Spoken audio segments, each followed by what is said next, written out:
ញ្ញាធរជាតិព្រះវិហារចាប់ផ្ដើមអនុវត្តគម្រោងអភិរក្សនិងជួសជុលប្រាសាទក្រហមឲ្យមានភាពស្រស់ស្អាតនិងរឹងមាំឡើងវិញ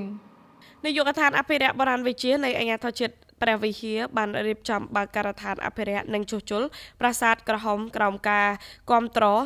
របស់អង្គការ ALIF នៃប្រទេសស្វីសដែលគម្រោងនេះមានរយៈពេល3ឆ្នាំឆ្នាំ2025-2028ដោយអនុវត្តការងារអភិរក្សនិងជួសជុលដូចជាសម្បត្តិដីចាក់បង្ក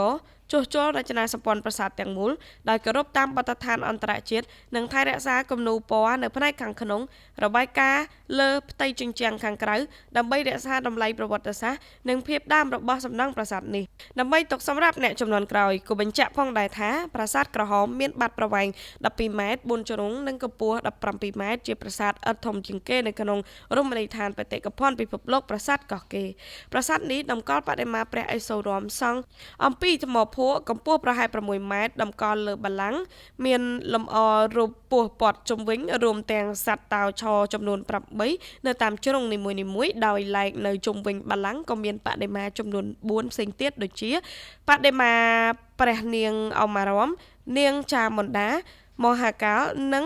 និញ្ជកេស្វរៈដែលបច្ចុប្បន្នប្រាសាទនេះបានរងការខូចខាតដោយសារតែការទុកចោលជាយូរឆ្នាំកត្តាធម្មជាតិកត្តាមនុស្សតាមរយៈការបំផ្ទុះគ្រាប់និងជីកកកាយដើម្បីលួចវត្ថុបុរាណធ្វើឲ្យរចនាសម្ព័ន្ធប្រាសាទពុំមានលំនឹងមានស្នាមប្រេះបែកនៅលើជញ្ជាំងឥតដាច់សរសៃពុកផុយជំរាបទឹកភ្លៀងនិងមានដុះរុក្ខជាតិនៅលើប្រាង្គផងដែរ